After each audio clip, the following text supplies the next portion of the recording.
Why is that record always way louder? Hello everyone. Today is Thursday, February 26, 2026, and this is week 17, day 3 of India evening and weekend platoon. Today we're going to be covering day 3 of React, which is props and component composition. We're going to start with a little thinking exercise here. You may or may not have covered this, but we're going to cover it again just in case you haven't. Can everyone see my screen? Yep. Does anyone know who created React and who maintains it to this day? Facebook. Yeah, Facebook. Does anyone know why they ended up being the ones that built React and still maintain it? The answer is actually in front of you. There's so many parts to it. Reusable parts, Yeah, components. yeah, exactly. So I don't know if this is recent or not. I don't have a Facebook, but we're going to assume that this is what it looks like at whatever point in time. It's good enough to prove the point here. React was the company that eventually developed React and to this day maintain it. And when you look at at least what their original primary product was, you can kind of see why they needed React. Let's look at your landing page when you log into Facebook, right? Right here, you see these little videos with friends and you see a what color next to these friends. What color is this? Green dots. Yeah, it's just a little green dot that indicates what to the user? That they're online. Yeah, they're online. If I was to click on this chat window, do I hear bottom right-hand corner? If I was to click on this chat, bottom right-hand corner, again, I don't know how it is now, but let's just assume that it was at a point in history where this happened. I click on this chat, then you see your big list of friends, right? And you see red dots and you see green dots. Is that correct? Yeah. And the red dots indicate what?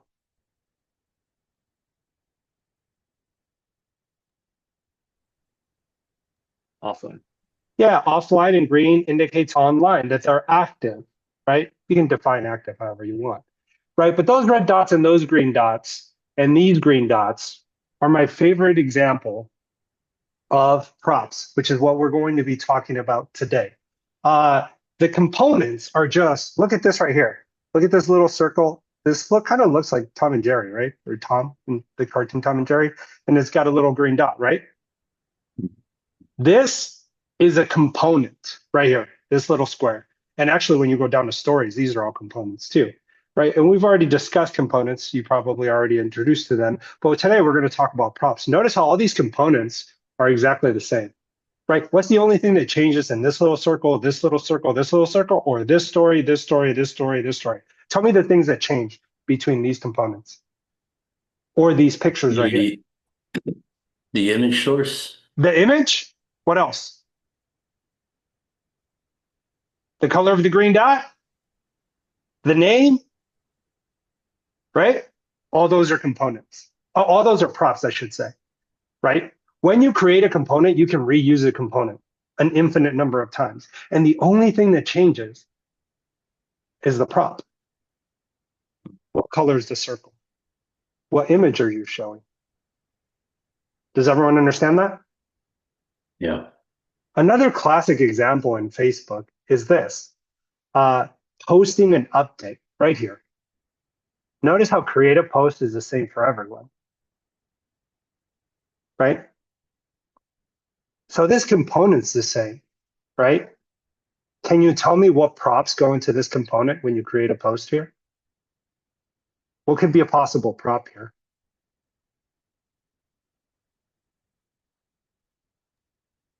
Would the placeholder text be a prop?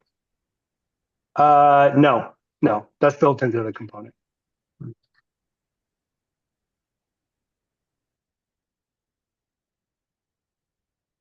But on a kind of a tangential note here, does anyone know where it gets his name? So what's on your mind, right, is, I forget what it's called in the component. It's, I'm blanking on it. but it's like the black lettering of a component. I totally forget what oh, placeholder. It's called placeholder. It's a placeholder, but that placeholder is just a what? What data type? It's just a string. Yeah, but it's a what kind of string here though? Because it's grabbing the name, right? So it's not just a string, it's what kind of string? Like an F string. Yeah, a template string is the word I was looking for, but yes, F string is a template string. All right, so it's grabbing it, right? And it's just grabbing this from the database of where you logged in, right? It's grabbing your first name. Yes. So it's what's on your mind, template string grabs the name and then puts it as a placeholder. It's dynamic. And if you wonder how when you log into a web page, it shows your name and all that stuff, that's what's happening. It's just literally pulling your information from the database and populating template strings and then rendering it. That's it.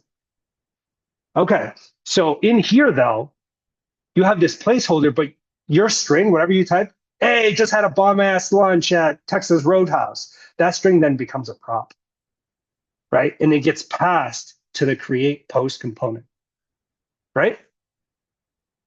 And if I took a picture of my badass 20-ounce ribeye and I threw it on the post, now I have two props. I have, damn, this is a bomb ass steak at Texas Roadhouse. And the image is also a prop, right?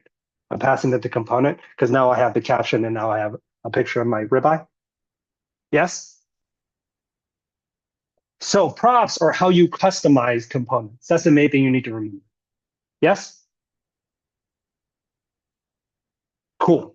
So when you look at Facebook, right, you can kind of start to figure out that their flagship product needed a library, right, that can render individual components. This is a big brain question. Why did they need to develop, and they needed to do this, why did they need to develop a library that can render individual components to the user and not the whole page? Saves on resource, so you're not Yeah. reloading the whole page every time. Exactly, right? This is a little outside of the scope of what we're going to cover today. But what ends up happening is if one thing changes, for example, your friend Jerry was online, but as you are on your landing page, he logs off, that green dot goes red. Just render that small component. Do not re-render the entire page for that. Why? That's way too expensive. And if there's multiple friends logging off at the same time or within seconds of each other or fractions of a second, then you're going to do a full page reload on every instance. That would be insane. Your page would constantly be flickering, right? By the So way, that would there's some never- people to be let in. Oh, sorry. Yep. Alrighty. Does everyone understand that?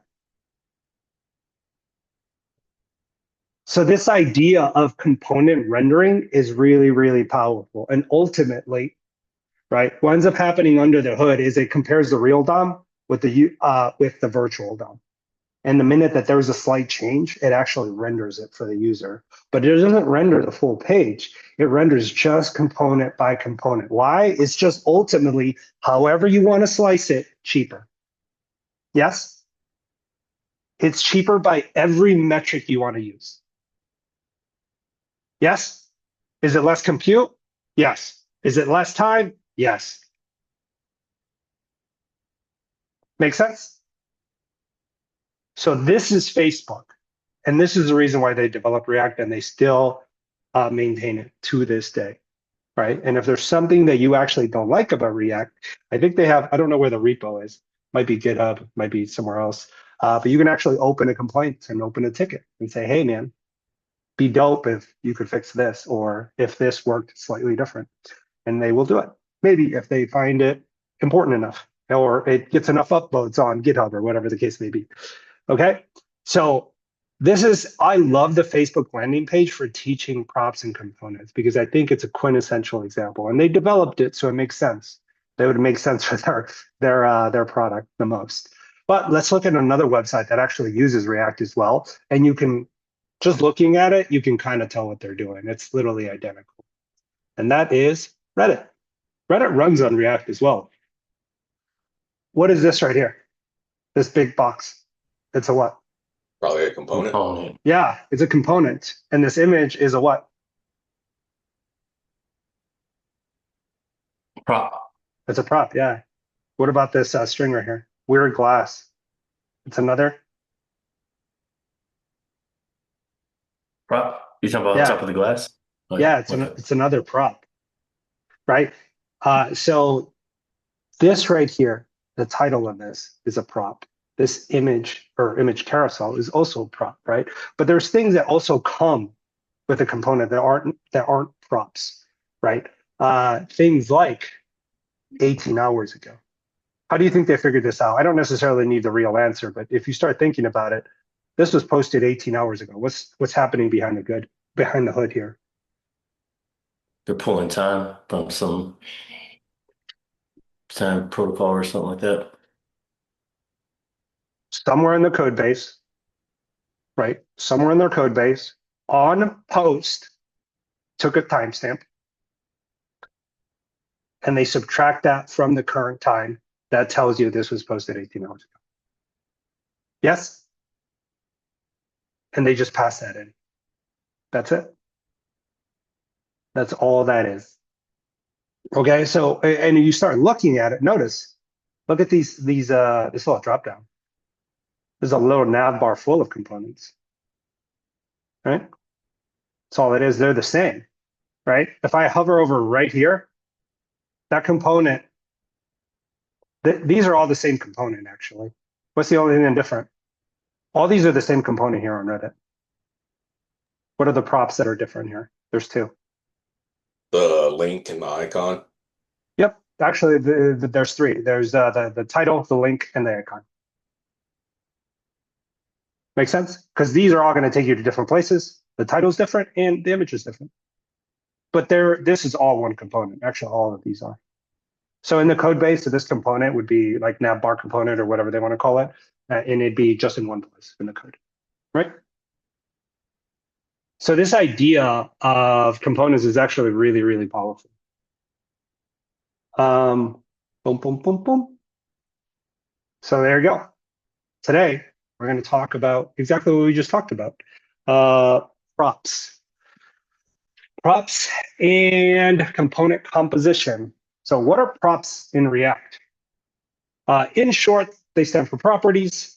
They are a mechanism for passing data from one component to another. When a React component is called, it can receive props as an argument. This is very similar as a function receiving what?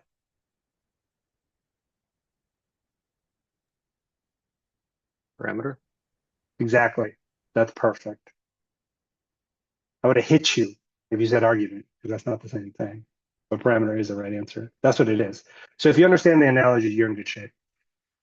Which are stored in an object called props. So using props in React, there are different ways to use props in React. Below is just an example called profile, right? So let's look at it. This is exporting, right, a specific React component that renders two things. What does it render?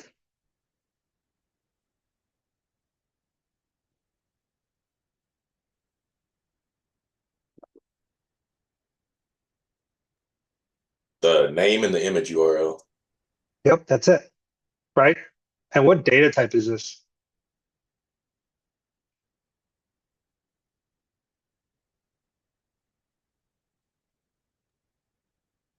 Would they be strings? No, this gives it away right here. Is it a prop?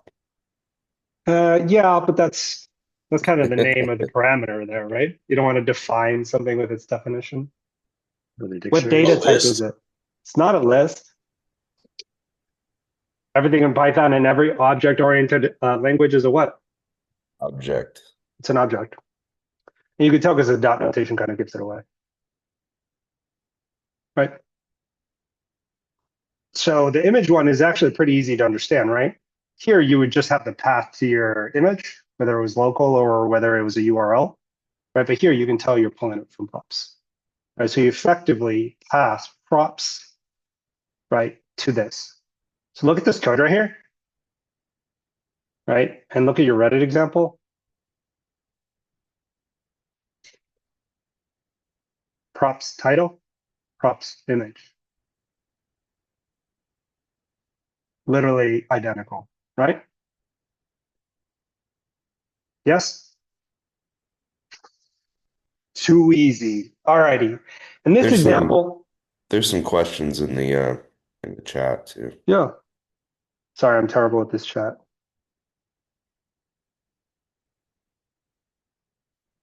Good question, Venetia. Can anyone answer Venetia's question? The answer is no, but can someone explain why?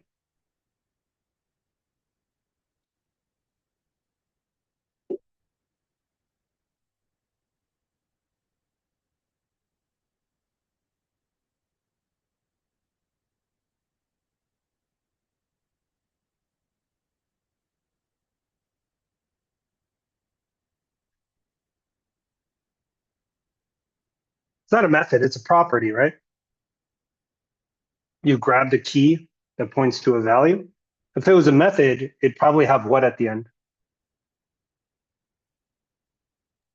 Parentheses. Parentheses. That's how you know it's a method. A method is just fancy for a class having a function, right? Does that answer your question, Venetia?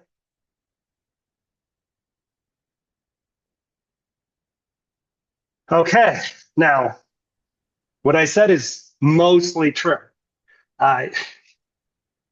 Here's a big brain question. Can an object have a key whose value is a function?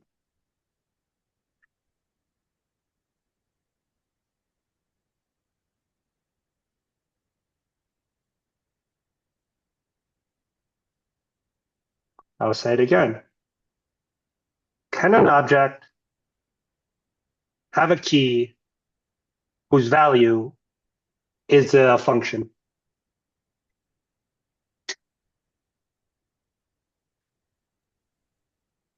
I want to say yes, the value can be, but the key is can't. That is correct. The key can't because it has to be immutable, but the value can be because ultimately a function is just a what? An object. Yeah, so you can execute it. Yep. So what I said earlier is true, but keep that in mind. If what I said confused you a little bit, that's okay. Just think about it. You can even mess with it, right? Like you can, do I have a full, do I have some code in here? I thought I was messing with some code. No. Yep, I was messing with some code. I'll pull it up here. A little outside of the scope of what we're learning, but the lesson today is short, so it doesn't really matter. Let's do.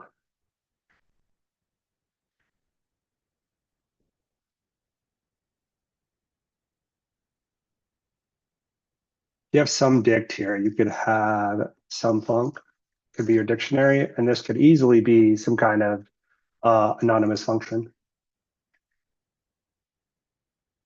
Right, and then some other func, some other func could be a key, another anonymous. I can't spell, so whatever, I'm just gonna leave it. All right, and if you call some dict dot some func, this is gonna do what?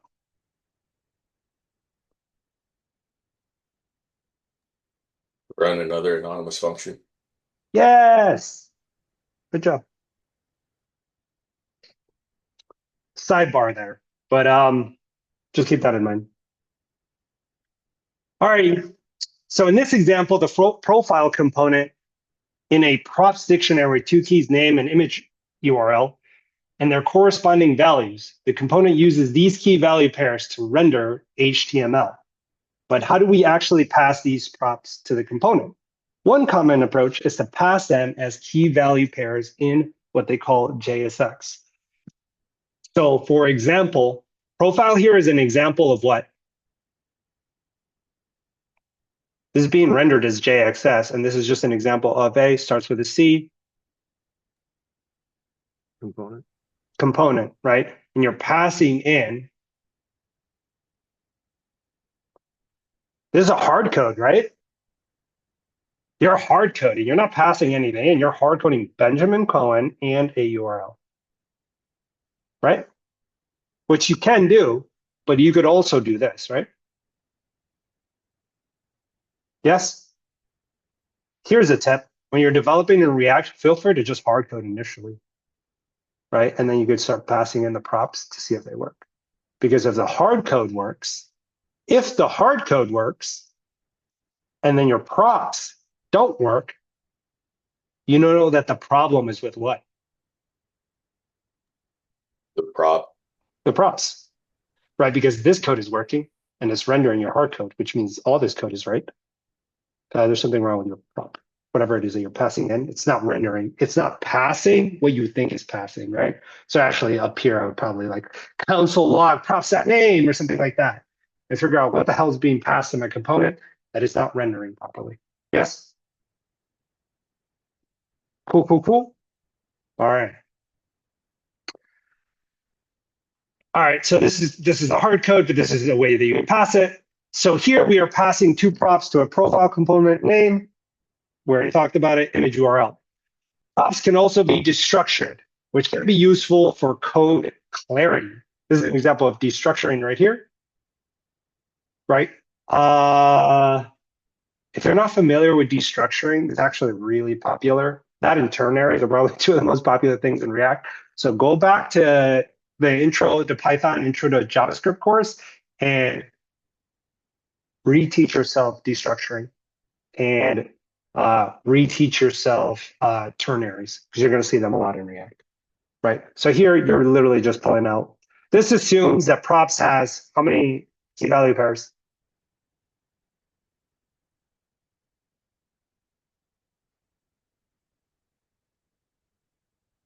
Two, right? This is assuming you know that, hey, this has two, let's grab both. And then you pass them in this way, right? What is the fundamental difference between, pay attention, what is the fundamental difference between this way and this way? In terms of passing in your props, what is the difference? Is there a difference? Is one better? Is one worse? Are they same? What do you think?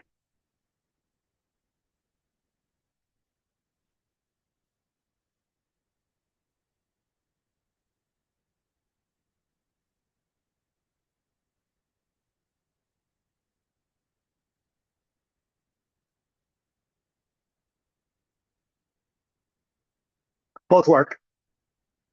It's just a matter of style. Typically, when you end up at a company, they'll have like coding guidelines or whatever, like we do things this way and just do it that way. Make sense? Both of these are the same. Actually, they introduced something that I don't think is, well, let's talk about it. This is known as a functional component. This is known as a class component. This version is old React. Why do we teach it? Because you'll probably see a lot of it. Would you ever write class components today if you were writing a React app? No, you just use functional components. Does everyone understand that? Just learn functional. That's my tip. Some people have like strong opinions. I really don't. I just would rather functional. I think easier to understand. And normally nowadays, you just deal with class components if you're working on like, I hate using the word legacy because everything's legacy, but with a legacy app, but you won't be writing any class components. It's mostly all functional. They're just easier to read. And that's That why people an like them. old OOP spillover. Like Yeah, a little bit. Yeah. But it's not even that old. I think React is only like 10, 12 years old, 12 years old, something like that. It's not that old. But they've already gone through a bunch of iterations and now it's all functional. But you know, an internet language, that's ancient. So there you go. Make sense? I have a question. Yeah. Wouldn't extending it be better than just Say that again? importing or exporting? Wouldn't extending it be better because you get access to everything in that class?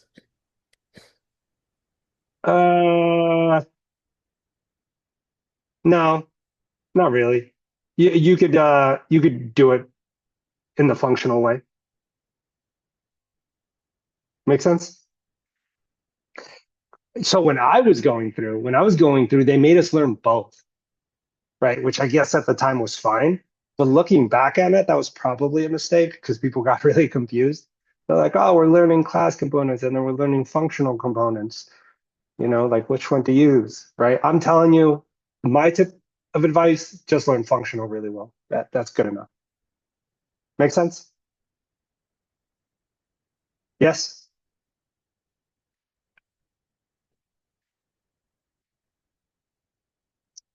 To me, if you look at this you have to render the JSX, but here it just does it naturally. That's one of the big differences too. This is harder to read than this.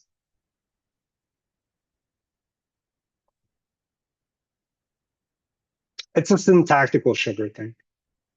And frankly, I think developers just can read functions better than big classes sometimes. So that's just my own take on it. I'm sure other people have different takes. All right, cool. So we talked about this, destructuring.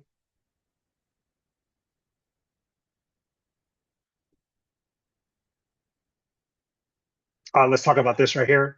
Note, even if props contains multiple key value pairs, who's hot miking?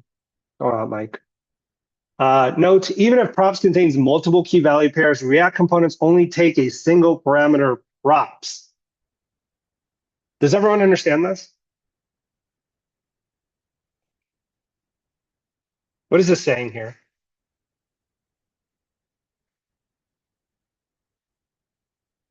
Props is what? It's all encompassing. Props can be one or it can be what? Many. A million. Props is just a parameter name, right? Or just some kind of like, yeah, it's just really a parameter name, right? It could be in anything. It could be one, it could be 1 million, right? And you can destructure it. Well, you're the developer, right? You should know what's going into that component, right? Yes? If you try to pull out an element that is props ends up being a list, or props end up being a dictionary, you end up trying to grab a key that doesn't exist in the dictionary, you're going to get an error, right? So you should know what's in there. All right, so interpolating variables into React, curly brackets like this is React's interpolation escape syntax. This is how we evaluate JS code inside the return statement. This JS code could be arbitrary, or it could write 1 + 1. It would evaluate the 2. Oh, this is really bad. But its most common use case is replacing some aspect of the JSX with data passed in as props. That sentence is probably not going to make sense to you until you mess with it a little bit. So I'm just going to kind of ignore it for right now. Nesting React components. Let's look at this right here. How many components are in here on the highlighted part? 2. 3. How many Profile. components are that part that I highlighted? How many components are here? Profile, skill, and content. There's the one component itself, the overall, and then you have skills as a component. I just want a number. How many components are right here? After that return statement, to that second to last line, how many components are here? There's a right answer. It's 2. No. 1. Don't guess. Guys, guessing in software engineering, do not guess, bro. That's the best. If you forget everything I've ever taught you, don't guess in software engineering, ever. That's it. Just learn that. There you go. Class dismissed. 3. There's 3. Francis, what are they? Profile, skills, and content. Yes, that's it. It's There's just we have three skills and components content. here, and they can be nested, right? Oh, I closed the Facebook page, right? I closed the Facebook page, but let's do a thinking exercise. Let's look at nested components, yes? We create a post, awesome ribeye at Texas Roadhouse. Add a picture, yes? We post it on Facebook, right?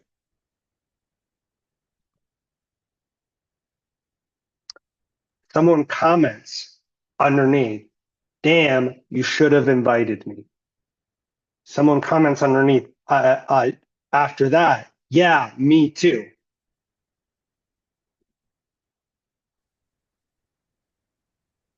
the reply components, right, are nested components. Does that make sense? Because you created the initial post, but under it, all those replies, those are nested. And can you reply to someone's reply? Yes, usually. Yeah, let's check. Reddit is a king of this. See if we can find a good one. I don't know if this hand one's going to be weird. Let's try to let's try to find something not too controversial, right? Here we go. You see this? How Reddit does it? Look at I see you laughing. So, I saw Taiwanese. I was like, oh crap, Taiwan. All right. So this is just a normal whatever post. Doesn't matter what it is, right? I guess some post likes it, right?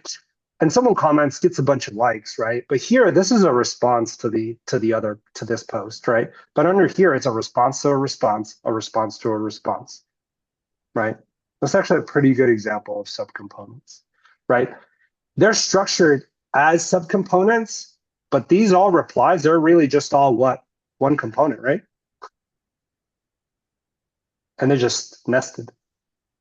But the actual component is the same. Notice they have the same stuff. They have the up arrow, the down arrow, reply, award, share. They have all the same component pieces, right? The only thing that's different is the props that change. The name, the string, little timestamp, right? But these are all the same component, right? Yes? Just nested. That's it. Cool. Can All you right. go back over?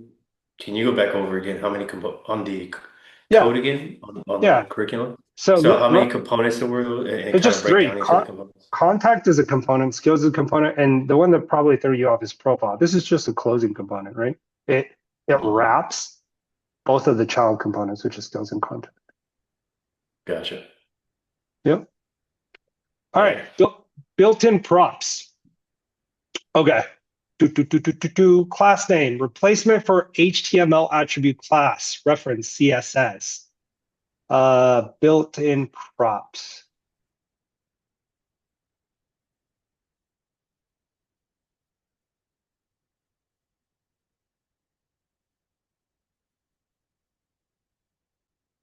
I don't know what they're trying to do here, so I'm just going to highlight the most important part. What's happening here?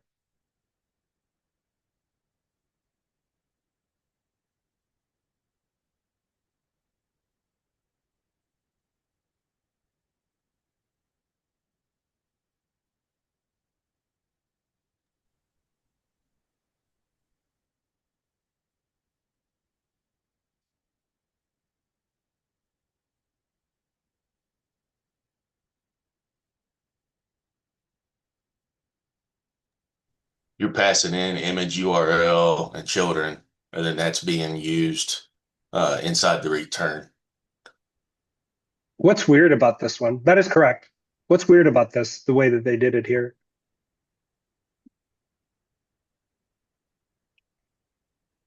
They destructured it where?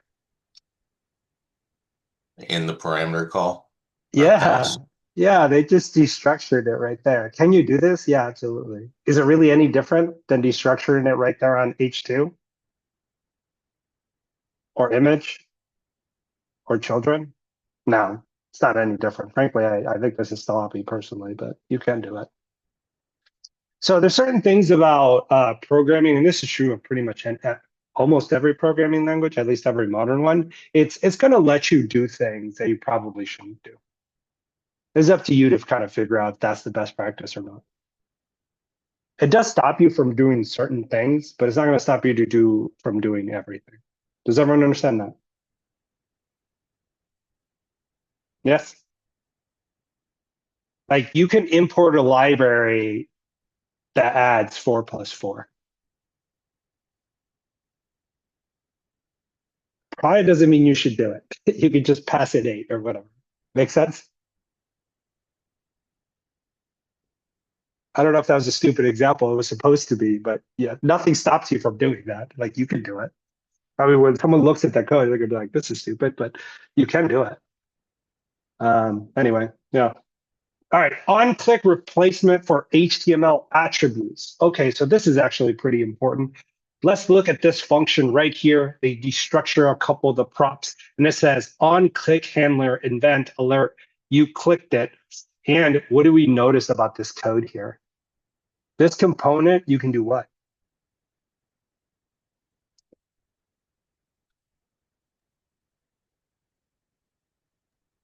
Reuse it. Yeah, but you can reuse it. All components you can reuse. But there's something really special about this one that we haven't shown you yet. One of the props being passed in is a what? Button click. The button function. It's a function. This button has a method built into it called onClick. Hey, onClick, execute this bad boy. Boom. And you can do this because functions are just what?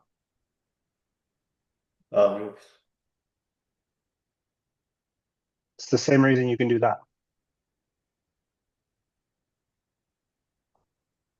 These are just objects as well. So if you can do this, you can do this. Yes? Cool. There's a bunch of built, let me look at this. I haven't actually even looked at this. Everything built in. Let's see. These are all the built-in.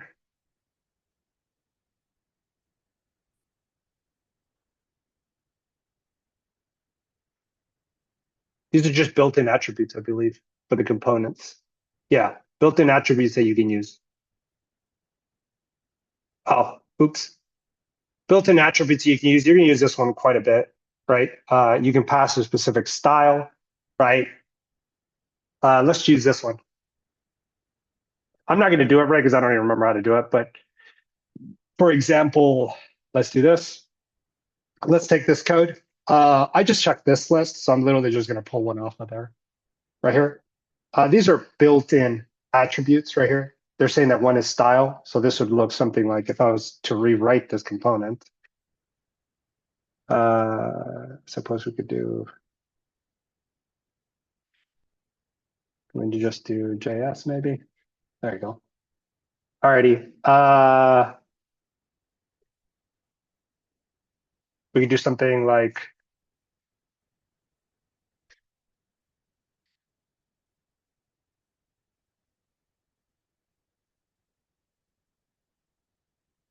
I know the syntax is not right, but what would this do in theory? I think this might be question marks too. I don't even know. I haven't done this in a while.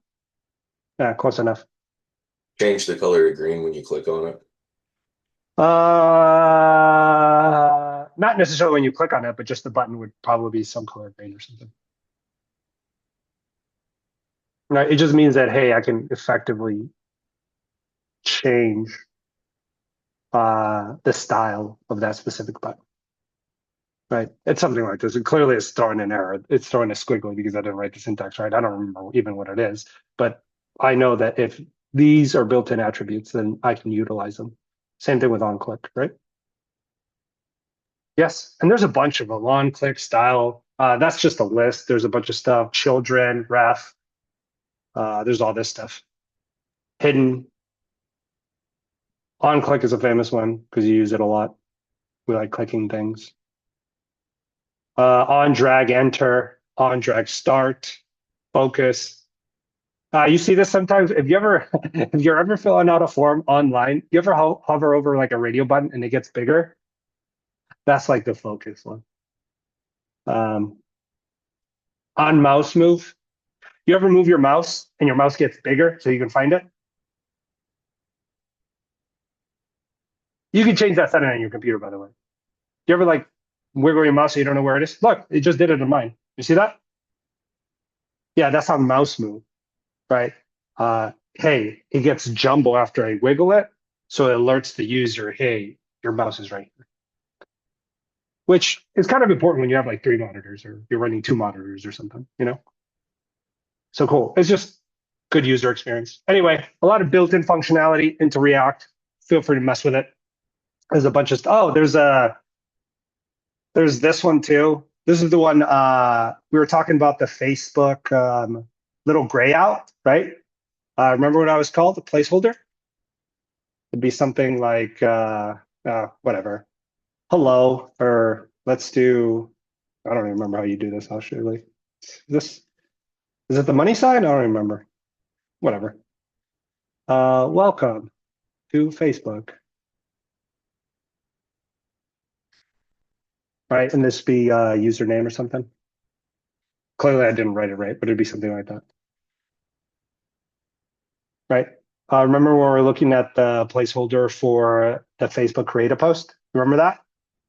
That's what it would look something like this. Obviously that's wrong, but it would be something like that. Placeholder is right, but the syntax is actually wrong. I don't remember how to do it, but it's something like that. Make sense? Should we keep the styles and CSS and it's like, how do you recommend to do it? Just put the styles and CSS and just do the rest, maybe adding it on the button, like the Okay. on click. So that's a really good question, because it kind of contradicts separation of concerns, right? Keeping styling separate. How React works is, it works a couple different ways. You're going to have like a global CSS file, but you're also going to style the components individually. So the components will be, how do I explain it? The components will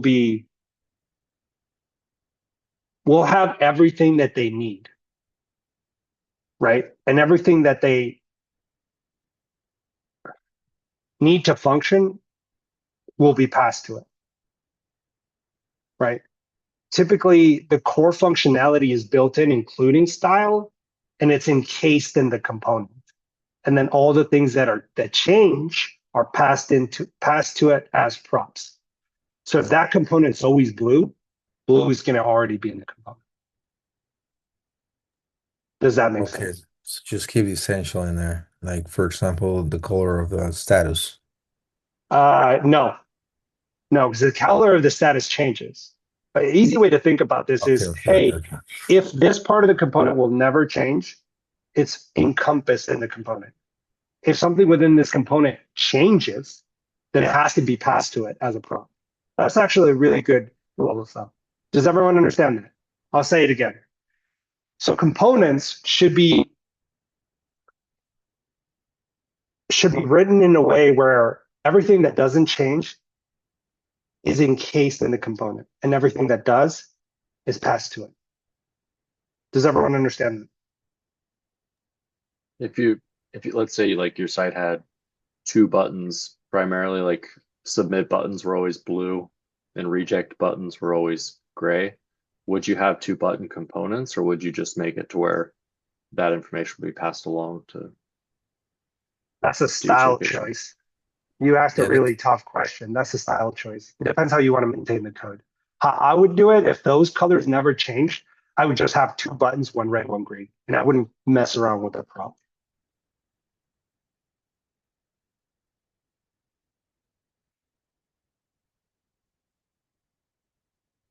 But that's kind of like where designers and front end guys or front end engineers come in, right? They're the ones making those choices. Because there's like, the question you asked is so good because it could go either way, really, right?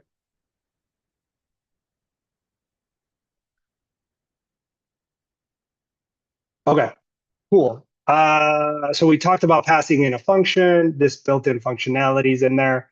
So common patterns in React, conditional rendering. What is this? What did I say? Two things you need to be comfortable with because you're going to see it a lot in React. What are the two things? Destructuring and?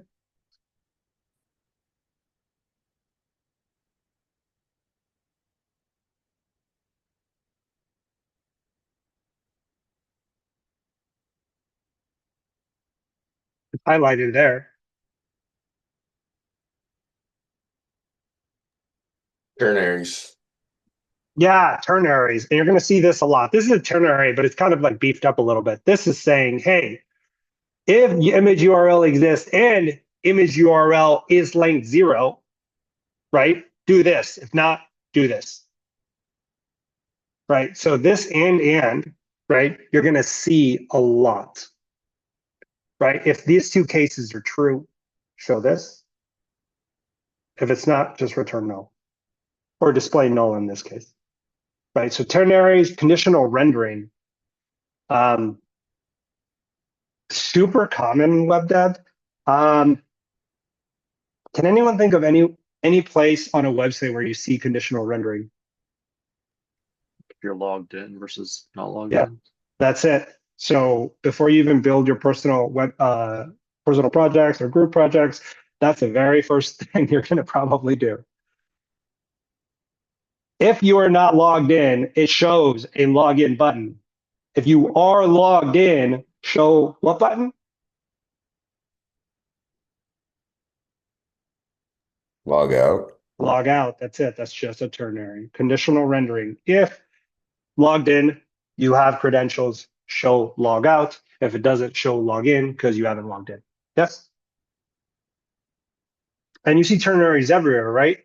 If logged in, give access to API routes. If not logged in, limit browsing to landing page. Yes? Let's go here.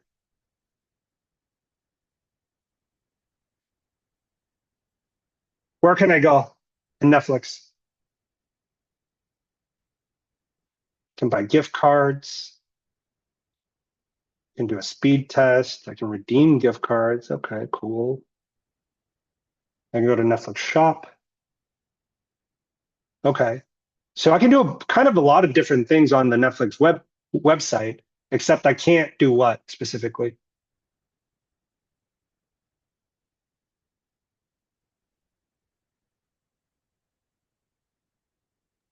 Watch a show. Watch anything. Yeah, I can't watch anything, right? I would have to sign in, right? There you go. I could sign in. So there's a lot of stuff that I can do on the Netflix webpage, right? But this is really all just protected by this login, right? All the good routes are protected, right? Cool, cool, cool, cool, cool, cool, cool. Cool, cool, cool. All right, easy. So yeah, ternaries, you're going to see this a lot. Why do we use ternaries? I think that's pretty self-explanatory. It's just conditional rendering. Hey, if this is true, show this. If this is not true, don't show that or show something else. So class-based versus functional components. Most of the work with React will utilize functional components. Like I said, they're just newer. But it's important to be at least aware that class components exist. So here's just a brief down and dirty example. Here's an example of a functional component. It looks literally like a function. And then here's an example of a class component. It looks exactly like a class, right? This is, again, messier, right? This uses the render thing. Sometimes you forget it. Here, it just does it automatically, and it renders your JSX. Oh, so I don't know if you guys have touched upon this, but JXS, remember, when you're rendering, it has to be one component. It will only render one component. Now, it can be an all-encompassing component that has 6 components inside of it, right? But if you try to render, let's do this. And this is actually a really common mistake when people are starting out. I have a question. Oh yeah. Go ahead, Francis. I'm pretty sure you said before. When do you have to put the export at the end and at the beginning of the function? And what's the difference between those two when you calling it? Because I believe Tiffany said something about it, but she wasn't very I don't know.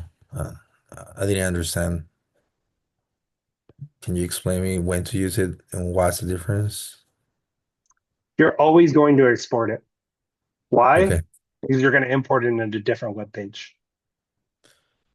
The only Yeah. time you wouldn't export it is if you're going to use it in that same file No, and you that have I get access it. to it, right? But I'm talking about the structure of the function. Sometimes you put it at the top, right next to the function on the left side, right? Like in the last case you had. It And doesn't sometimes matter. you put it, It's it doesn't style. matter. Doesn't matter. Okay. I personally like it this way. Could you export inline? Let's see, I think we have an example. This is an inline export. Could you do that? Yes. Is there any difference at all none at all functionally. I think one looks nicer than the other, but that's personal preference.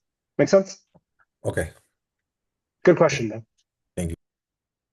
Okay, cool. So here, notice how when you render JSX, it's all actually just one component. What's the component here? What's the all-encompassing component here on line 8 through 12? Button. Sometimes a really common mistake noobs make is they'll try to do this. They'll do like some component.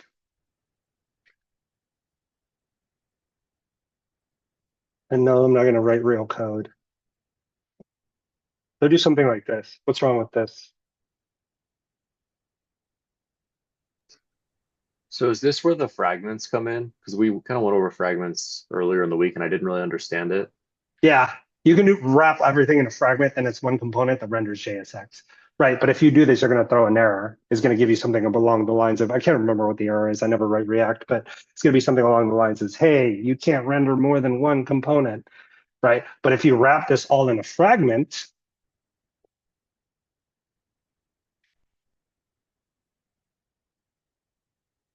did I screw that up? Alrighty. All of a sudden, how many components is this? 3. No, 4. no. Logan, save us. This was your question. It's one component. It's all wrapped in a fragment. Yes, fragment, one component. This will render JSX properly.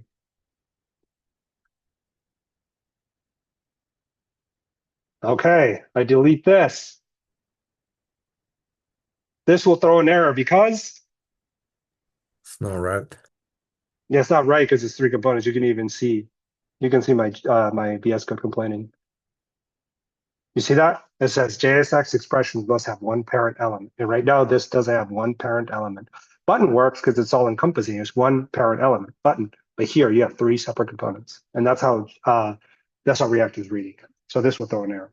And actually, way before it throws an error, it'll just squiggly, they'll show you the squiggly to kind of highlight you, say, hey boss, this is wrong. All right. Also, go ahead. would you recommend to create a folder called components and then just Yeah. clone it from there? Yep. So yeah, let's talk about that. Typically, when you build this out, the most common thing that I see is people just build out a bunch of components in one file. And that's totally fine initially. But eventually, even in like production level applications, you'll see something like this. You'll see it exactly like this. You have this, and in here, there'll be a bunch of components like navbar, what is it, JS? Or is it JSX? I don't even know. Yeah, this one. Navbar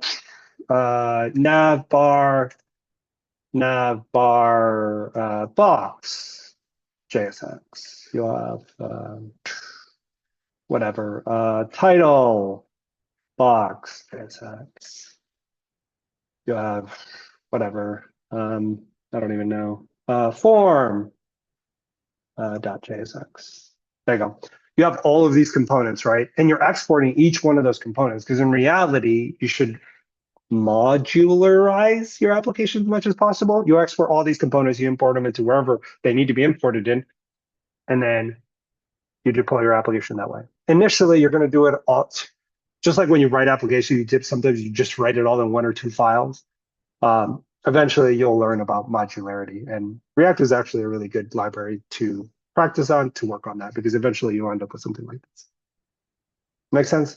And actually, I gave you a really simple explanation. It actually gets more complicated than that. You'll have like components, and then you'll have like front-end components, front-end, and they'll all be in front-end or something. Or there'll be app components for a specific app, and then more components for another app. It really just depends how big the app is. So you can have as many as you want. It just gets more. You can have as many as you want. Typically, the rule of thumb is kind of the rule of thumb that you have for functions, right? Every component should only do one thing. Every function should always do one thing. Every class should really be isolated to one piece of functionality. Now, sometimes, right, but as far as organization goes, it's not gonna like overcomplicate the delivery of your code if you have multiple levels in there? No, not at this level. Organization starts to matter more when you're working on like real applications because it starts, I mean, you're dealing with thousands of files. Here you're dealing with like 6 or whatever. Make sense? Yeah, thank you. Uh-huh.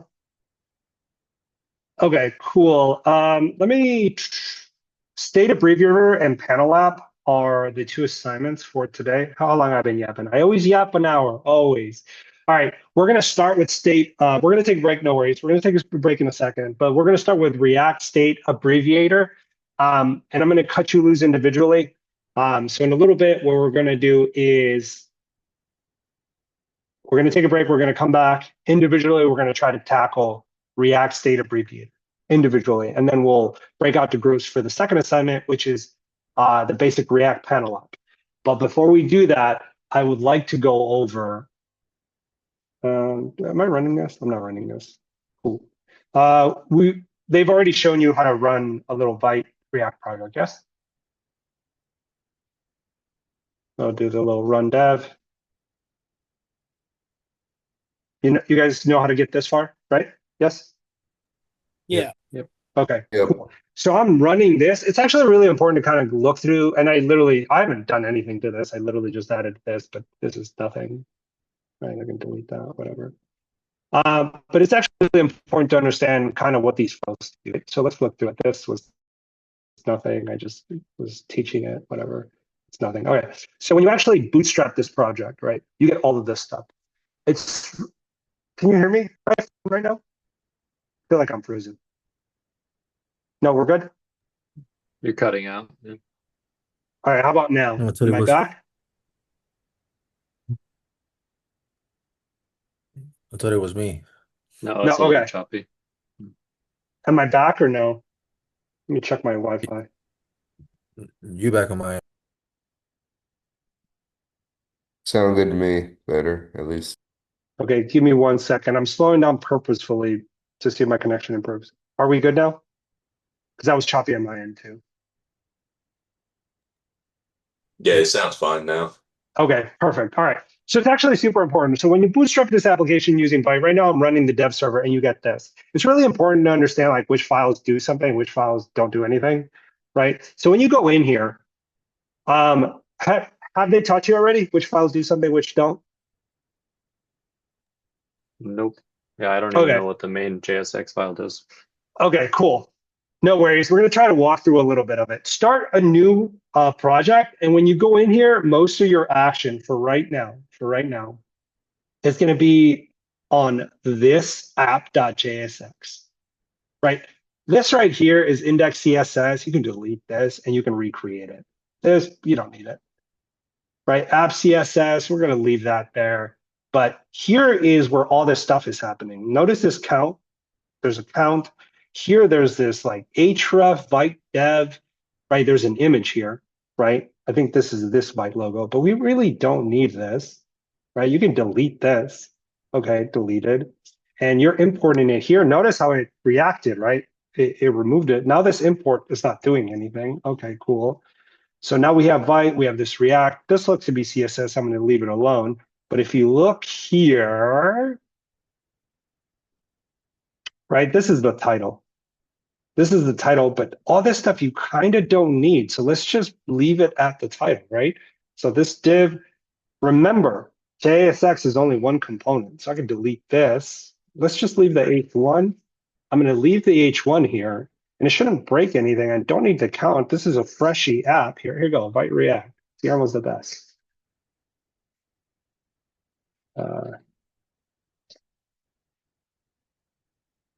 There you go. Boom. And it's going to render this one whole component on the entire page, right? You can go in here and further like remove all the CSS, but for right now, just really focus on this web page, right? Notice there's a lot of extra stuff.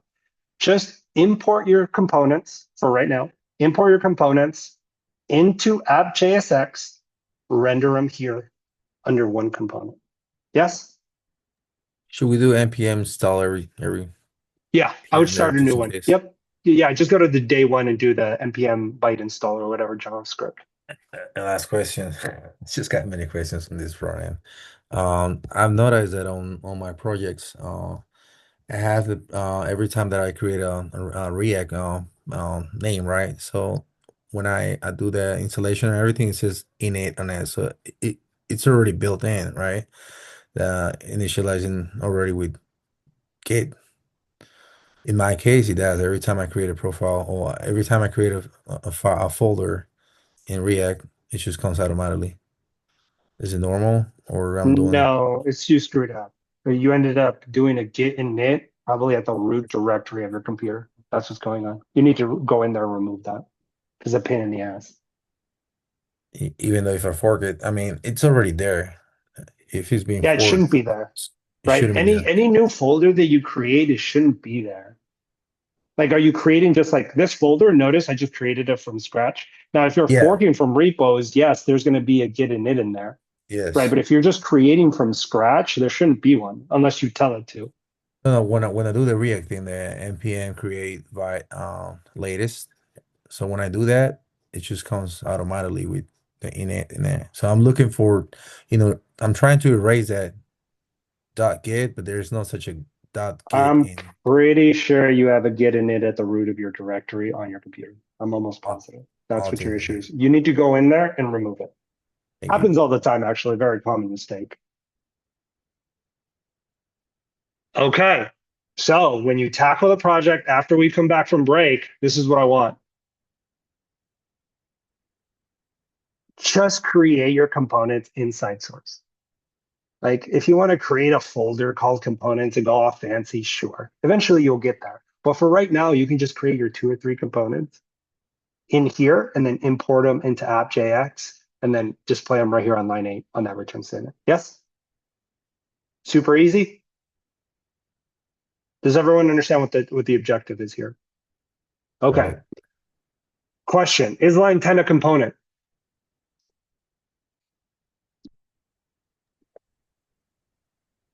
No, What is it, Francis? You are right. it's a header. Yeah, it's just an H1, bro. That was a trick question. There's no component here. I'm not returning JSX. I'm not importing anything. It's literally just an H1, dude. That's all it is. Yes? Cool. That's it. Any questions about props, functional, or class-based components? I wouldn't bother learning class-based components, honestly. I mean, look at them so you know what they are, but just stick with functional. I had a question. I noticed like a lot of the material that circulates around learning React is done in TypeScript. Is that something that we're going to see in this course, or is it something just we should ignore for now? No. Ignore it for right now, but just know that everything in production, no one uses JavaScript. Right? Everyone uses TypeScript. TypeScript is a superset of JavaScript and it has type safety. JavaScript lets you do whatever the fuck you lets you do whatever you want. Right? TypeScript is way safer. That's why you'll never actually build anything in JS. Right? Everything's going to be TypeScript. But TypeScript is, if you don't understand JavaScript, you understand TypeScript.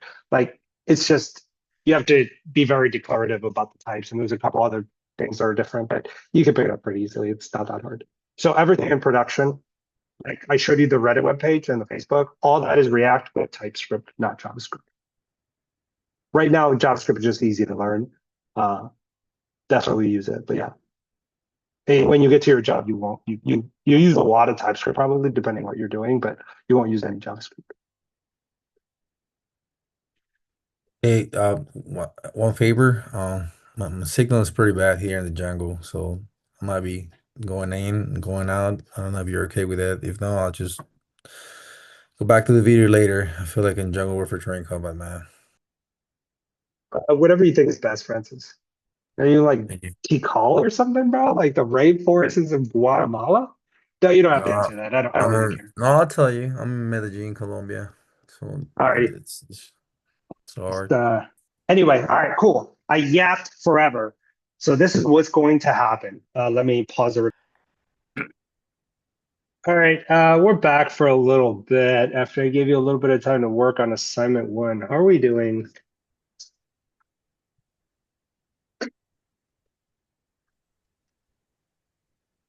I'm seriously Anyone? stuck trying to import the like default state data to my app JSX file, and I just can't figure out how to get it to work.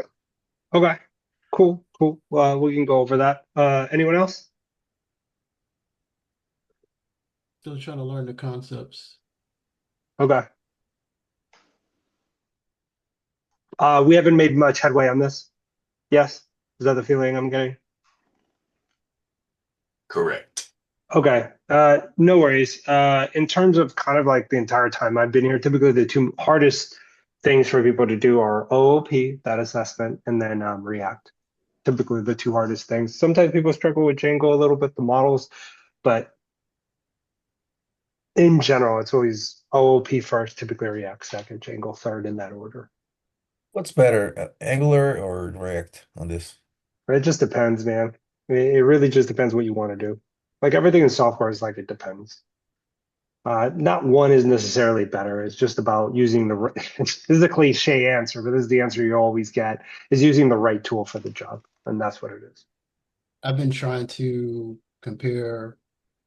Well, I've been using the chat, and it seemed like to me that there's some OOP and React, and that the parent component is similar to a class. It's not a class, I know that for sure, but it's kind of similar to a class, but you don't have to instantiate a class, and you Yep.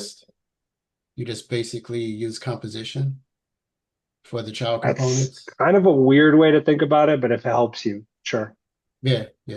Like I said, I mean, I sometimes I think backwards from everybody else. Sure thing, Brian. All right, guys. Let's start from the beginning, actually,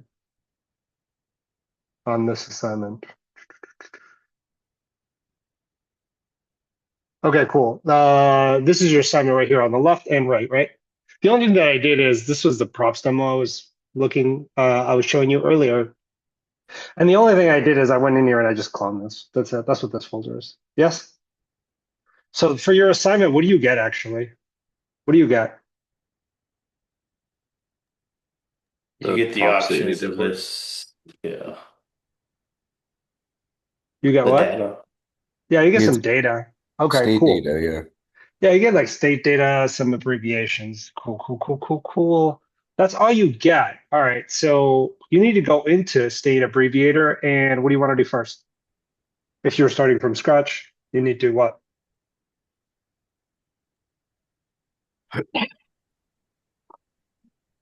Create a byte project. Yeah, let's do that. So I'm in the right thing, and I can literally just from day one of React, right? Do this, run it, npm create this React project. I'm going to call it state abrev. Why not? I'm going to use React, JavaScript. We recording? Yeah, no is fine. Yes is fine. All right, cool. We're going to bootstrap it. When people say bootstrap it, they just mean, hey, we're going to use these built-in tools to kind of like start our project.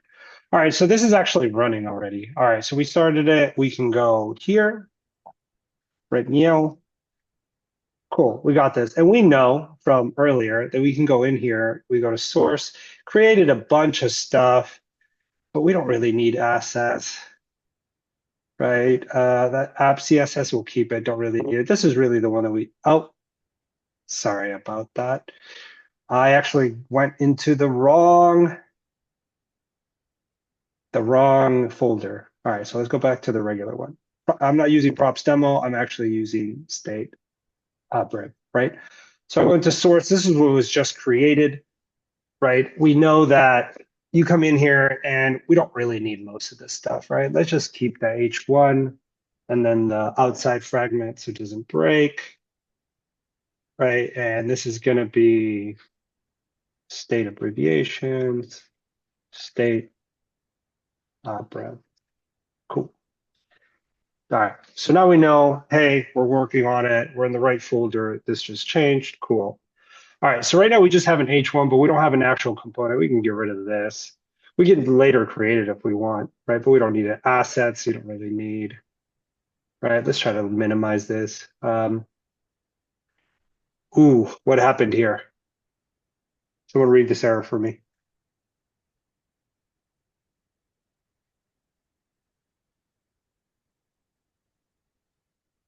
Is the app.jsx been added to the main? That's not the error here. Tells you right here. You deleted the assets that you're importing in this file. Yeah, here it's trying to import something that doesn't exist. I actually deleted both of these, so I don't need them. This should fix it. Does. Right. Except for if I refresh, I should have state abrib, right? And I don't.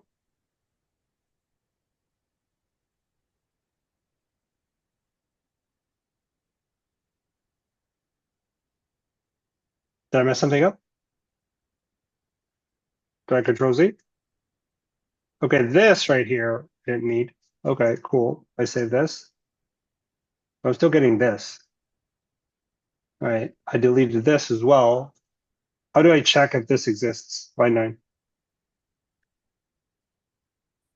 Inspect. Yeah, we could. Let's check. Elements. Ah.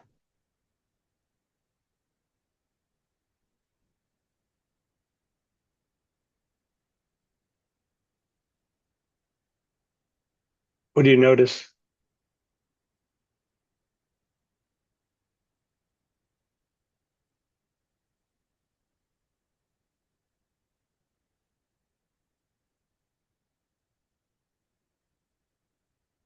Was that H1 in there?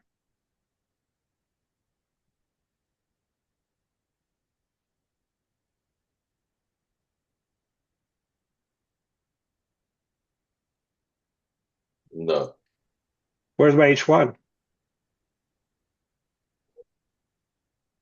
Wasn't it pulling from main.jsx? That's what it looked like in the error. Let's go back.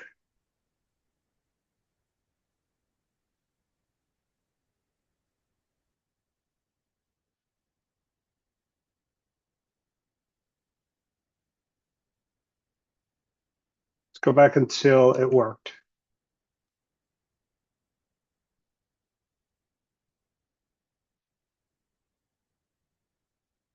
All right, that's everything on this page, right? So first is line 4.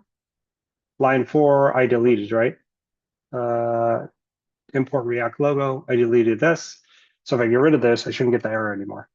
Cool, I don't get that error anymore, right?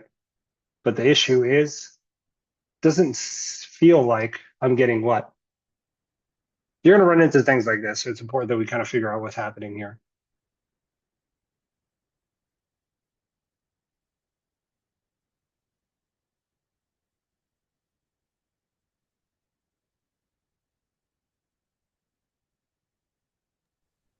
Can We I check know. the Go ahead. can I check the main? Check main. Okay. Boom. Get rid of this. We should be able to just to get this H1, right? It doesn't matter what it is. Let's check main. Okay.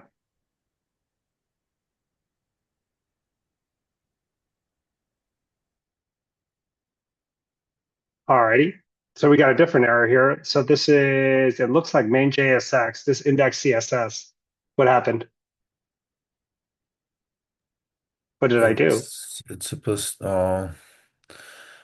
to be app CSS, right? Is it No. that? No. You deleted it, but it's still I- trying to import it. Yep, I deleted it. That was your error. Right, you have to know which files you want to keep and which don't. Sometimes it's kind of overwhelming looking at that many files. So when I'm starting a new app, I just kind of like to clear it out. That way we have this. I go to my app, I know that it's just displaying this H1, right? States. Boom. All right, cool. I have my app. It's fresh, it's clean. Now we can get started. All right, what's really the first thing you want to do? Your assignment is this right here. No, not that. This. It says, let's continue experimenting with state props and inputs, release 0, scaffold, the app using create. We already did that. Move state data directory to the root of the folder inside source, whatever. It wants you to create what? Right there on release 2. Drop downs, I think. Yeah, drop down. You can jump straight to a drop down component and create a drop down component, right? Or you could do what? You could do almost anything else too. How would you start this project? Obviously, the fastest way is just go straight to creating a drop down menu, right? Because that's what the answer is, right? But what if you don't know how to get there? How do you want to start? This is kind of where everyone here is stuck, it looks like, right? If you knew how to create a drop down, you just created it and it's done. Move on to assignment 2, right? So how would you start this if you don't know how to create the drop down right off the bat? What would be dope if you could do? I think Logan, you might have touched on it. You were struggling with what? I think it was you. Yeah, I think I figured it out. I moved the it's like, what is it called in this? State abbreviation or something? No, state data. Uh-huh. I just grabbed the folder and moved that into the source folder. Okay. Let's And do then, that. Yeah, the import. All right. I'm going to move this into source. Yes. Boom. It's in there. Now what? So at first I was doing import and then just the file path, Uh-huh. but apparently you have to name it. That was all I was missing. Okay, So- cool. Help me import it here. I'm not using this at all, so I can do it here. Yeah. Oh, I screwed that up. This right here I'm not using, right? So I can import what? I just named it import state data I'm from, going to call it states from. and then the single colon, and then yeah, state, whatever your actual file name is. State, right? VS Code tries to help you out. You can tab So it's- autocomplete. Yeah. Right. All right, Then cool. /. Oh, you're gonna do the whole. Okay. I'm going to do all of it, right? So I'm importing. What's an easy way just to check, hey, did I import properly? Because I'm about to start working on this data right on my main page. This one right here. Boom. It'd be super dope if I could check, hey, is my import working? What's the fastest way to check that? You just display it. Yeah. Access How an do you, object. yeah. Well, why do I just display all of it, right? I'm importing states here, right? How would I do that? Is there any way like I can console log or something? Like, would that help? Can I console log anything? Can I console log states? Let's try it. Let's try it. Where did we get? Export. What's the error? You don't have an export export. named states. All right, I don't. Let's look.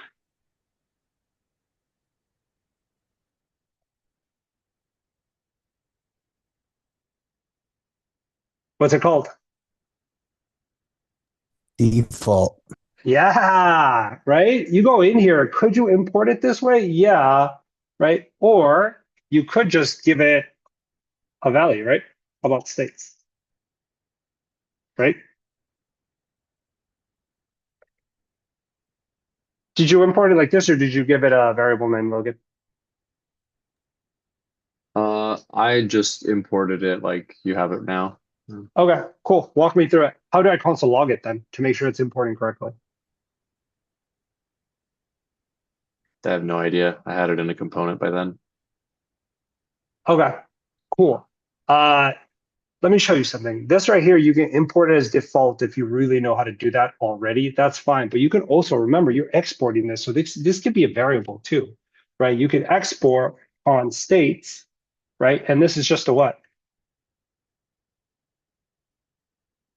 What data type is this? An array. Yeah, it's just a list, right? So if I go in here and I bring it into app.js. This should work. This should give me a list. Does it?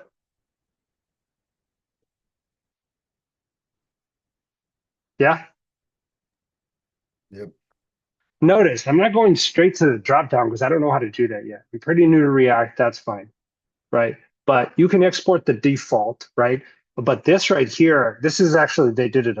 If I was creating this lesson, I would have done it a little different. The way that they did it, it abstracts exactly what's happening, right? You export default and then you import that default, which you can do, right? But it abstracts a little bit of what's happening. Where here, the way that I messed with it, this is super explicit. What am I exporting? Just a list, dude. A list of states. Okay, cool. So now what do I have access to in this file? That whole list. Yeah, right. I have it. I have that entire list. Okay. What could be a next step for me here? What could be a next step? Now, granted, this is not going to be a straight line to drop down, right? But what could be a next step? Now I know that I can console log and now I'm importing this correctly. Now what?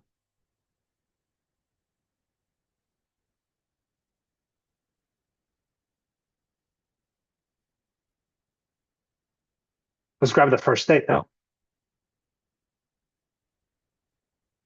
What index is Alabama at? True. No, it's at index 0, right? I can grab the name, right? Can I show it on the DOM? Can I grab the very first element and show it on the DOM? Because if I can grab the very first element of that list and show it on the DOM, then I can grab any element and then maybe I can create a dropdown. Yes? Okay, show me hard-coded. I can grab the first element and show it on the DOM right here. This is states, this is hard-coded, but I'd like to show it from states since I'm already bringing it in. That would be as simple as, what do I write there? Right there on line 12. Gonna be states open bracket 0. States, open brackets, Then 0. close the bracket. Oh. And I can actually go in here, right? And just test that. Yes. Okay, let's try it. Okay, so this is actually super interesting right here. Let's look at side by side right here. Oh, sorry, give me a second. Let me see if I can pull all three sides. Okay, let's look at what's happening here. Look at my console log on line 8. Is it grabbing the right thing? It says right there on line 8, right? Is it grabbing the, oh, oops. Is it grabbing the right one? Yes. Yes, okay. What's happening on the DOM? We just put the tag in there and named the tag that instead of actually using the actual state's variable or object. Excellent. So we know you can grab it. Now I want you to show it in the DOM. How do I do that? States dot something. Nope. That'd be props. Wrap it in curly brackets. Does wrapping in curly brackets work?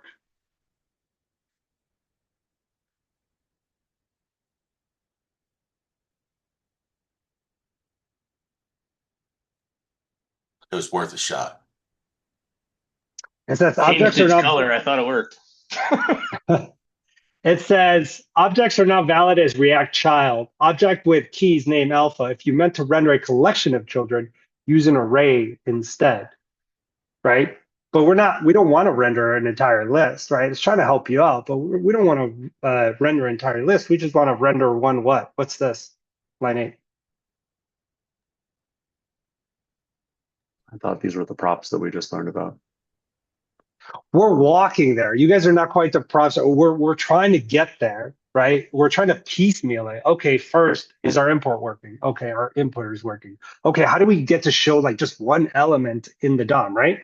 So let's get to that, right?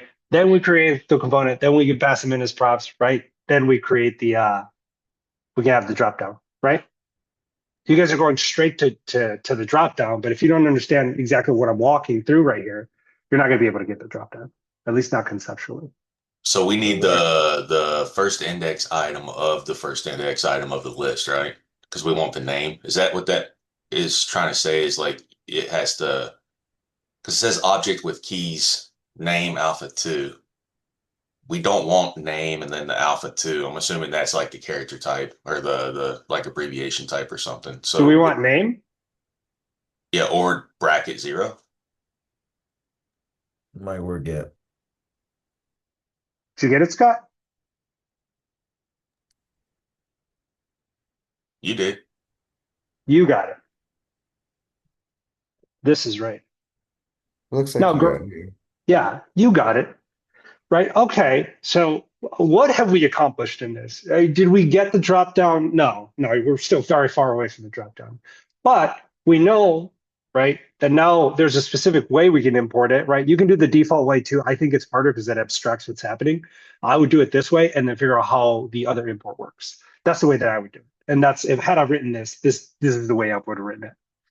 Okay.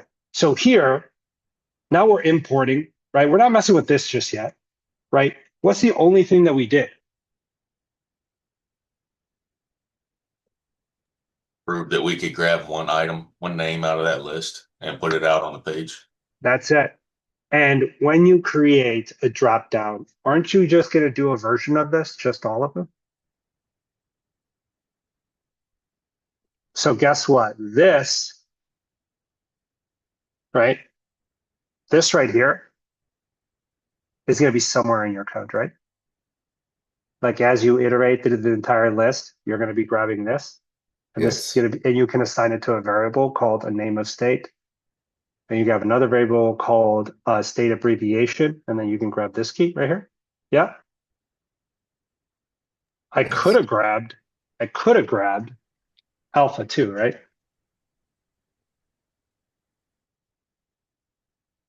Right. I can't grab it for some reason. It's saying received NaN for children attribute. If this is expected to cast a value. So there's something weird going on here. I'm going to leave you guys to figure that out. Right. But at the very least, we can start with name. Okay. So we didn't really finish this assignment at all, right? But we know that our code is going to involve something like this. What would be your next step? We're not going to do it, but if this was you, what's our next step then? We know we can grab the name of this state. Cool, right? And even if we just get all the names and we mess up the abbreviations, fine, whatever. We got all the names. We're kind of halfway there, right? Got a little drop down with all the states, yes? Not quite what they asked for, but pretty close. Okay, so where do we go from here? So we got you this far, now what? Make a component. Let's do it. Let's create a component. What do we want to call it?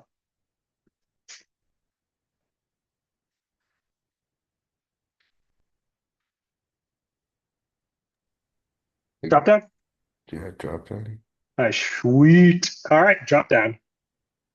All right, what does this look like?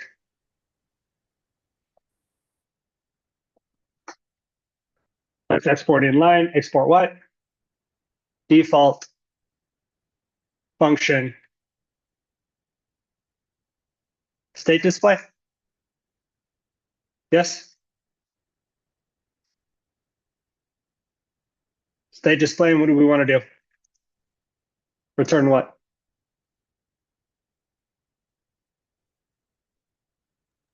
The matching value. Huh? The matching value, what you clicked. Yeah, we can return the abbreviation, right, of the state name for now, right? And we're kind of jumping ahead. But right here, we could easily just return what?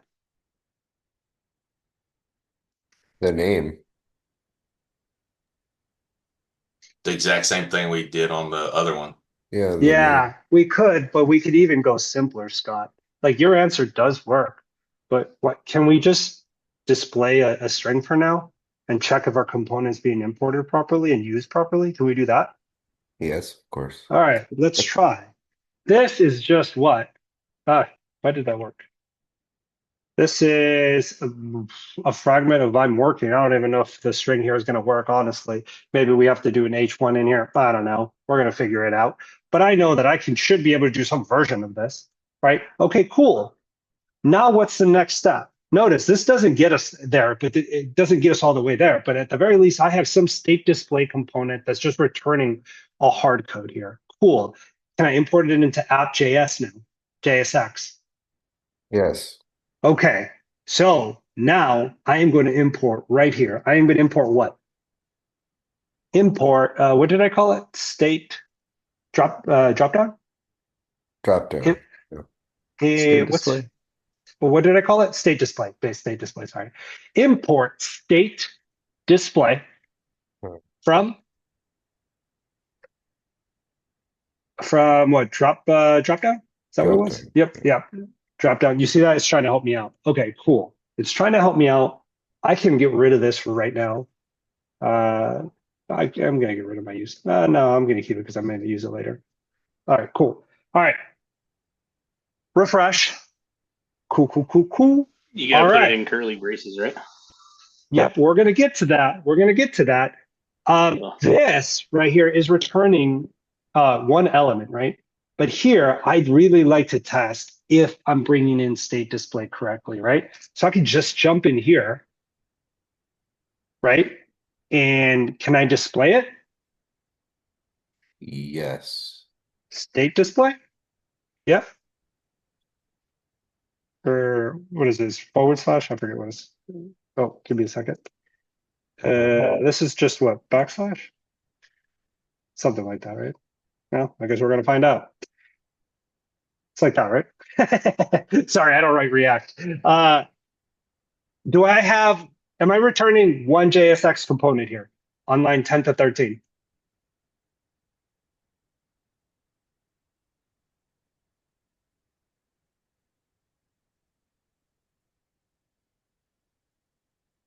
Yeah, I'm returning one. Just one, right? Now, does it have two subcomponents? That's a lie. There's actually one component, but this is just an A tag. But call it a component for the sake of it, whatever. It's not really a real component, but I'm returning two things, right? Two things. All right, cool. Let's check. Refresh. All right, state display is using incorrect casing. What's wrong with it? Underscore. Huh? Do we need an underscore in there as a Pascal case? I think it was No. that. I don't know. It says is using incorrect casing. Do I not know how to do? Oh, is this wrong? Is this not right? Let's look. I think the error set had to be an uppercase letter to start with. State display? Like this? Yeah, if you meant to render a React component, start its name with an uppercase letter. Perfect. Didn't even know that. Forgot. All right, let's do state display. State display. Cool. And here I'm going to import state display. Let's see if this works. Cool. Have you guys noticed that I always forget the syntax of everything?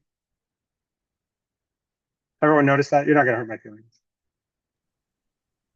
Yeah, my only question about that would be how do you handle that when you don't know what the interview questions are going to be about or whatever the tests are going to be What do you about. mean?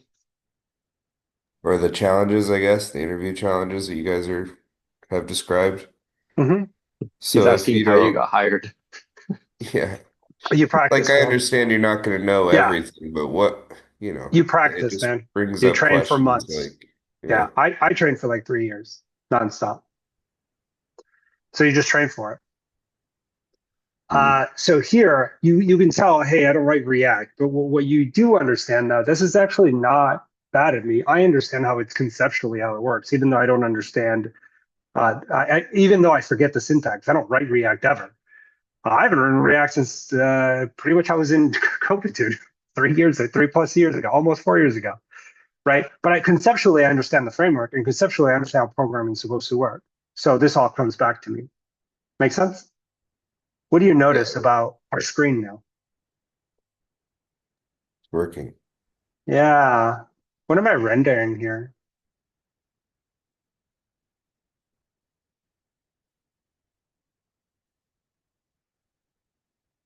A hard code, right? Is my component working?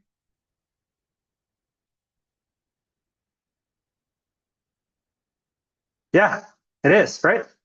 I don't need this. I can comment this out. I think this works. We'll see. Yep. Cool. Is my app now rendering my state display? Yes. Yes. Dope, dope, dope, dope. Yes, it is. Awesome, awesome, awesome, awesome. Cool, cool, cool, cool, cool. Let's grab the first element here. Yeah. Console log. Console log, what was it? States 0.name. Is that right?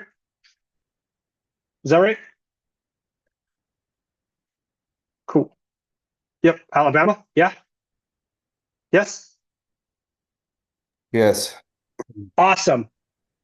This is just a hard code, right? If I look at my component, let me get rid of this. Let me look at my component right here. This is just a hard code. Be totally dope if I could pass in this hard coded Alabama, this Alabama from my actual array, send it to my component and display it. That would be dope. How do I do that?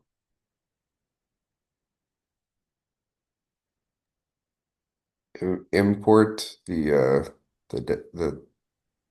state data. Where?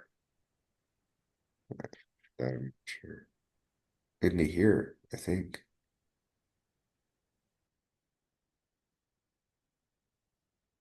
Here? Okay. Let's start from the back, from the beginning. My app JSX, right, is displaying state display. Yeah.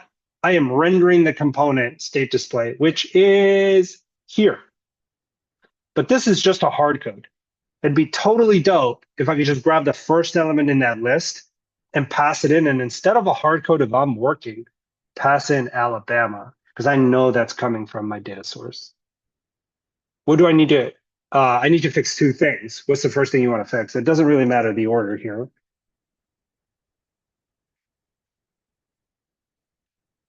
Import. Where? You need to import. You don't have to import anything here. Okay. What do you have to pass to state display? We need to export the dropdown. Export to drop down. Export the dropdown so that we can. He did it in line, I think, didn't he? Yeah, I did. Oh, okay. Yeah, I missed that. Yeah. Now, granted, it's not a full drop down, right? It's just returning just a very simple string just to make sure that, hey, I'm rendering the component. And every step that I'm going through here, feel free to go through the step. You're not going to go straight to drop down, right? So I'm trying to walk you through how I would do it in hopes that this helps you. This is just a hard code. But here, we can pass a prop here, can't we? What prop can we pass? Name. Yeah, right. So why don't we pass state, right? I don't even know if you can call it this, right? But we know that we can pass in, right, this state brackets 0.name, right? We can pass it as a prop, value.name. We can pass this as a prop, right? And 0 actually corresponds to Alabama, right? So we know that this exists because I did it up here. That exists. So if I pass state to state display, then my dropdown effectively gets what here?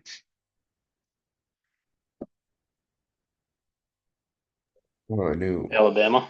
Yeah, I knew Yeah, it this gets guy. Alabama. So how do I fix this here? So you'd return. Do you put props there? Yeah, well, I can put props. I can put props, and then here I just do what? Display props. Props. Like that, In curly braces. and curly braces. Yes.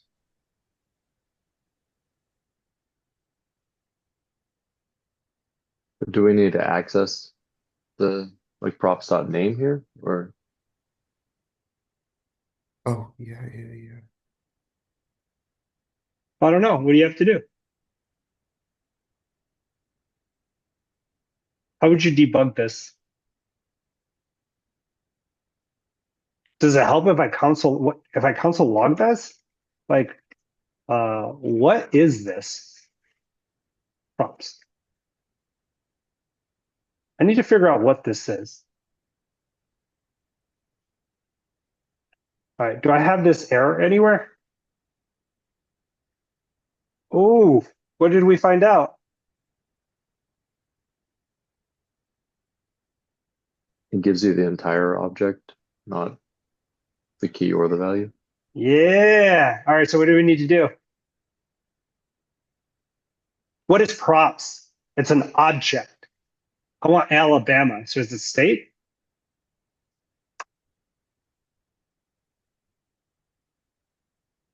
Is it? The key is name. No, and that it's state. So It's it is state here. It tells you.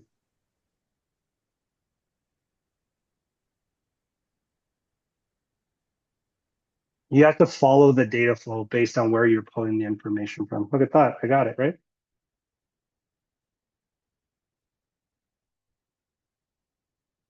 There you go.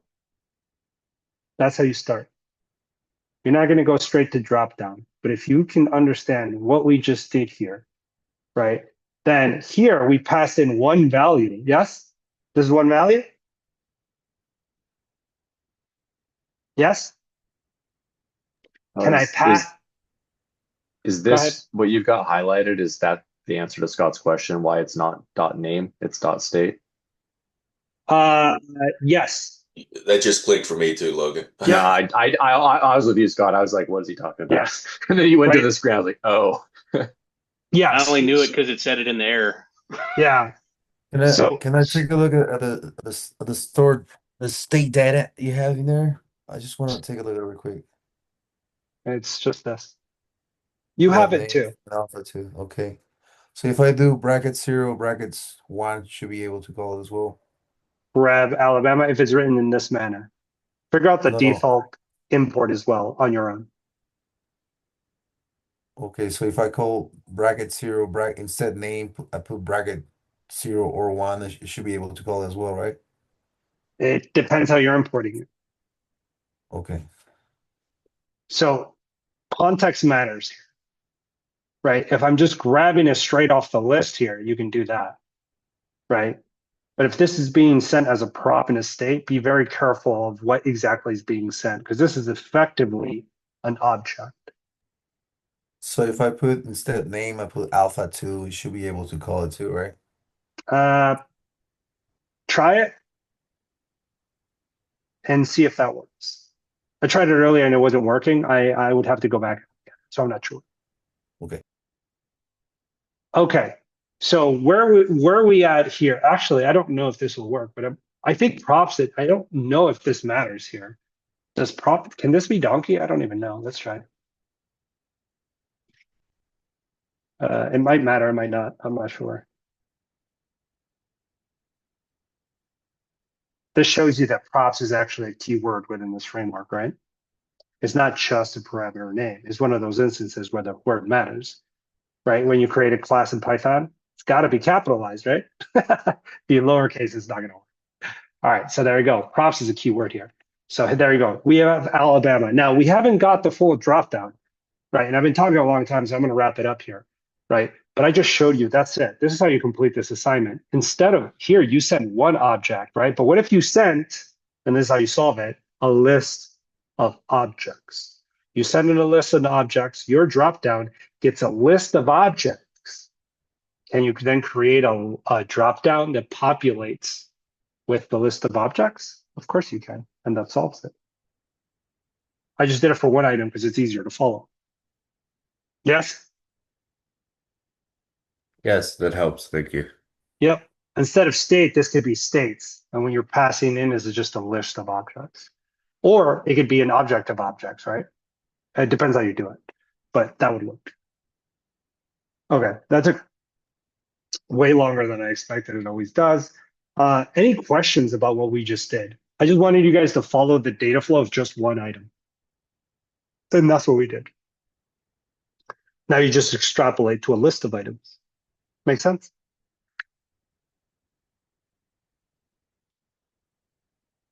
Cool. I know I talked for a long time. Let's do a 15-minute break. Let's come back. I'm gonna post your groups. Let's come back at 8:42. Let's come back at 8:42 and I'll post your groups. We'll jump on groups in the last little bit. Sound good? All right, I'll post your groups 8:42. Did anyone get it to work? Or at least partially? Assignment 1.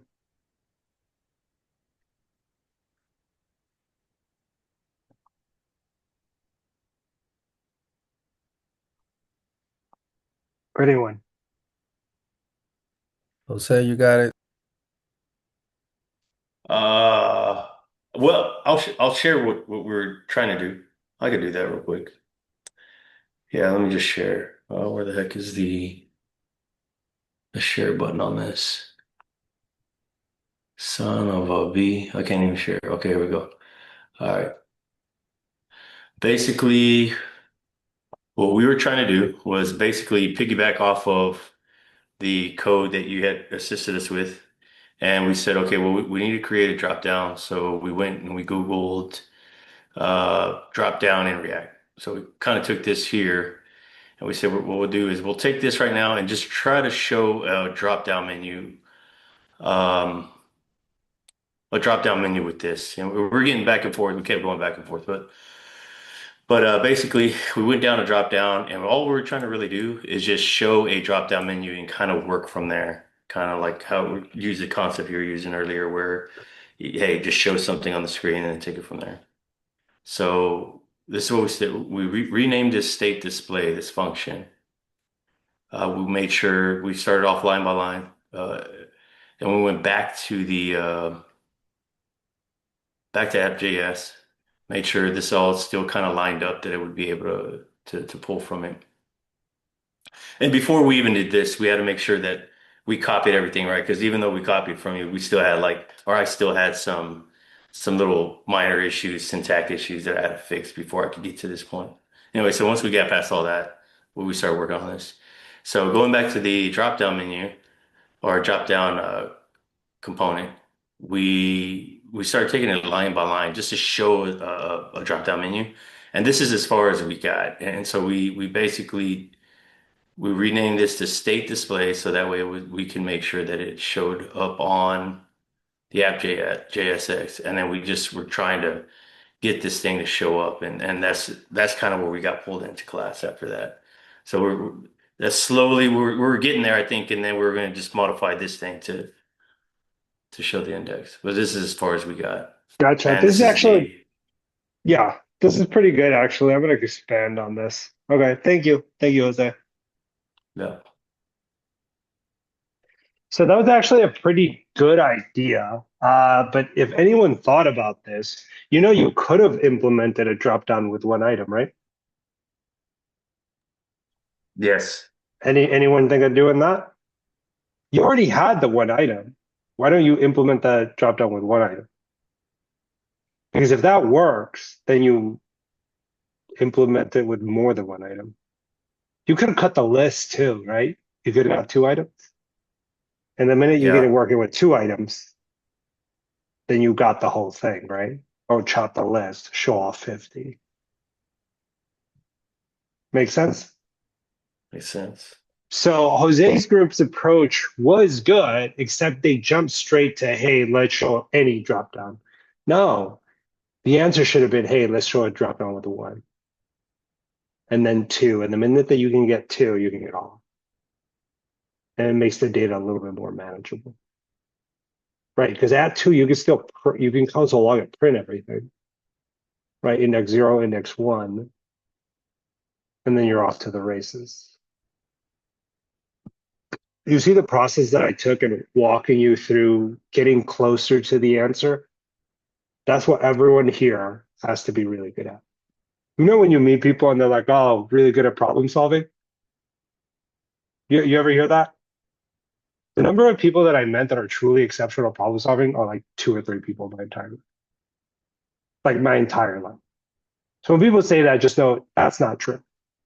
but that doesn't mean you shouldn't aspire to be a really, really great problem solver. And really the crux that I see in the 2-3 really great problems I've ever solved, they have an uncanny ability to break down a process into the smallest, most incremental pieces. Make sense? Have you guys ever seen that computer science? I think I might have mentioned in this class before, the computer science program that says that you write down the instructions how to make a PB&J. You guys ever seen that famous example? Right? That's pretty much where you have to be exceptional. It was like, grab some bread, grab a butter knife, throw some PB&J, right? And then it kind of walks through all the gaps in the steps. Make sense? Of how that's actually going to work. If you're not familiar with that example, Google it, it'll come right up. But it's a really famous example. So when you're thinking of programming, you're thinking of breaking down really big problems, you need to think in the smallest incremental steps you can take, because that's what a computer does. Make sense? Yes? Cool. Any questions about React as a whole before we wrap it up? Anything you've covered so far?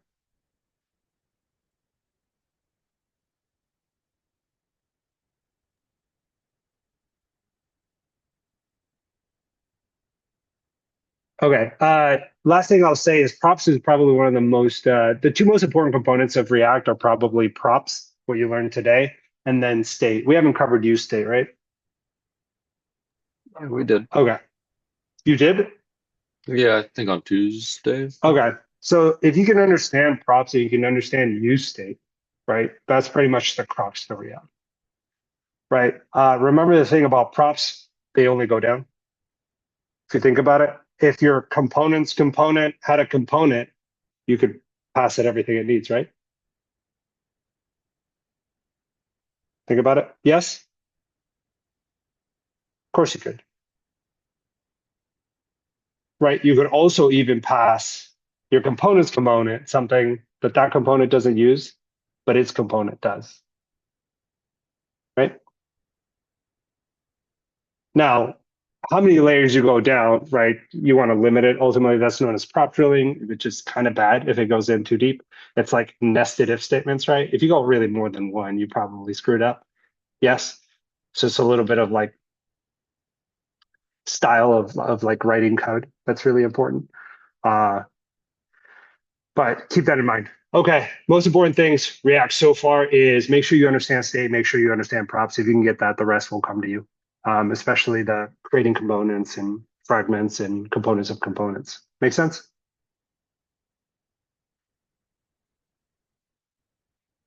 This is the last thing that I'll leave you. I think the idea or concept of components is kind of hard to grasp, but I'll give it to you the way that I kind of always think about it. You ever try to fill out a form on a website and it opens up a modal, like a little pop-up window?